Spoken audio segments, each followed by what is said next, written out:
Dear friends, I hope you're keeping safe and well. I would like to thank you all for supporting the Scottish Pagan Federation and the Scottish Pagan community during these difficult times. We find ourselves in the midst of a global pandemic, the likes of which has never been seen before in our lifetimes. Many of us have lost friends, family and loved ones, not just here in Scotland, but across the world, as well as many of the healthcare professionals who were caring for them.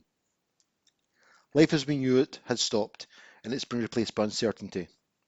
While it is a worrying time for many of us, our community bands together in online groups, reaching out to assure everyone that they are not alone.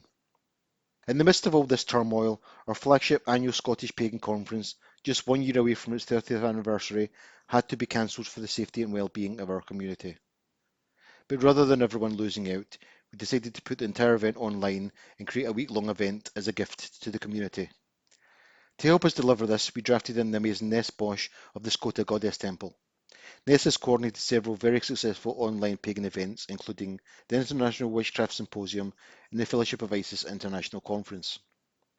This conference owes a great deal of thanks to Ness, as well as our Deputy Conference Organiser Matt Cormack and our conference organising team of Jules Kelly, Helen Woodford-Dean, Debbie Gregory, Tom Fury, Linda Haggerson and a great many others. We also owe a huge amount of thanks to our speakers and entertainment, and to our wonderful pagan community for supporting us and buying tickets.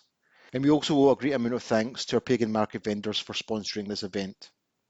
We have an amazing lineup in store for you over the coming 5 days. To name but a few of our speakers, we have Caitlin and John Matthews, we have Morgana, coordinator of the Pagan Federation International, we have Sarita Diest, David Shoemaker, Rachel Patterson, Jack Grail, Brandy Williams, Kat Treadwell, and so many others. We have a Viking music workshop and pagan folk music brought to you by the amazing Kate and Corwin. We have Paganism, Witchcraft and Magic Film Festival brought to you by the amazing Darren Charles and in conjunction with the Folk Horror Revival. And we even have a great special guest speaker in the form of Children of Artemis's very own Merlin Hearn. And with that in mind, the Scottish Pagan Federation are busy working with Children of Artemis and the sidelines to bring Witchfest back to Scotland. But before we get to all that, a little bit about why we're here, which is the work of the Scottish Pagan Federation. The Scottish PF's reason for existing is very simple. It is to serve paganism and the Scottish pagan community. It is to secure for all of us the same respect and recognition that is afforded to the other faith traditions. For well over a quarter of a century here in Scotland, we have been pushing forward with a growing range of campaigns and activities, which includes interfaith work, healthcare and prison chaplaincy, education, engaging with the government and other relevant bodies, equalities, disability and inclusion, LGBTQI+ rights and recognition, and so much more. We run events like this one and several others. We also maintain a team of dedicated pagan celebrants able to conduct legal pagan weddings, and we were so successful that now there are more pagan weddings in Scotland than there are weddings by the Mormon and Jewish communities.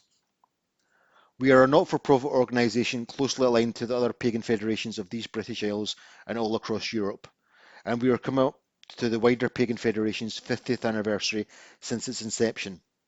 We provide advice and contacts for newcomers, and we tackle defamation and discrimination. We are one of the most effective pagan organisations, and we have so much further to go. On top of all that, the Scottish Pagan Federation are still the only pagan federation that lets their membership elect their leadership. So if you want to have a say in the organisation, or even run for office one day, then please sign up today.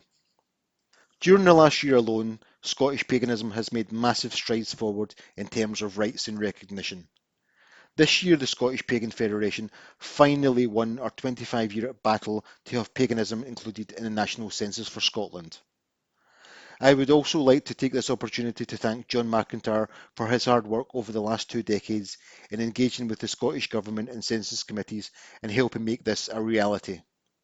This victory follows on the back of a comprehensive letter writing campaign to Scottish MPs and Scottish MSPs urging their support, and I would like to thank all of our wonderful Scottish pagan community for taking up the cause and helping us in this endeavour.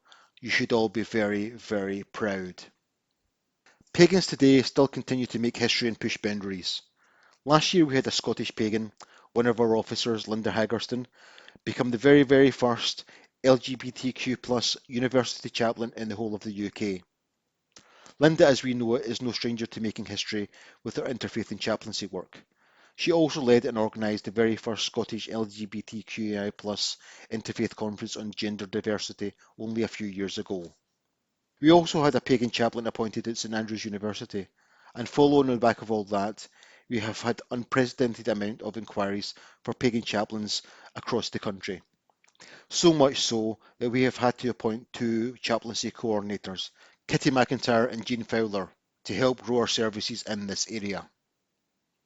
We had the first pagan same-sex marriage conducted in Orkney by Helen and Mark Woodford Dean as our chaplaincy team continues to grow. We are still working on our pagan faith display with the curator of St Mungo's Museum of Religious Life. This display will sit in their children's gallery and it will help normalise paganism for the next generations of Scottish schoolchildren. This year we also launched the Scottish Pagan Tartan, and you can read more about that in the official conference magazine.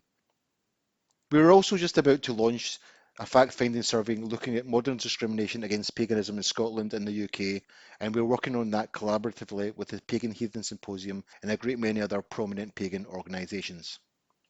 Though I would like to finish on a sombre note, as this year we lost one of the leading lights in our community, as the much-loved Andrew Guthrie sadly passed. Many of us who knew Andy would describe him as a national treasure. He was a great man, and he was an inspiration to all of us who had the good fortune to know him. The Dunure Labyrinth owes its very existence to Andy, who, during his time as a community councillor, designed it with his wife Helen, and he brought the entire community together to create it. This modern labyrinth is famous across the world and was given an Action Earth Award and a Biodiversity Award from the Scottish Natural Heritage. For the conference charity this year, we had planned to donate half our profits to having a plaque erected in memory of Andy next to his beloved Dunure Labyrinth, as we were informed the original plaque had been stolen. However, after speaking to friends and family, we were told that Andy wouldn't have wanted that, as his greatest wish was that Dunure Labyrinth would be for everyone, not just for him. He didn't wish for glory or recognition in doing what he said was his part for the community, as that was the kind of man he was. So, with that in mind, we will be donating half the money to have the original plaque replaced in its original form, as that is what Andy would have wanted. The other half of the money we will be donating to the brave workers of the NHS who have been outstanding in their battle against COVID-19. I would just like to finish off by saying that paganism in Scotland has never burned brighter. It inspires me and gives me hope for the future, even in these challenging times. By working together for the benefit and betterment of the pagan community, we can achieve great things. Many thanks for all your support, and please stay safe everyone. And please feel free to reach out if you need anything. We will get through this together. Thank you.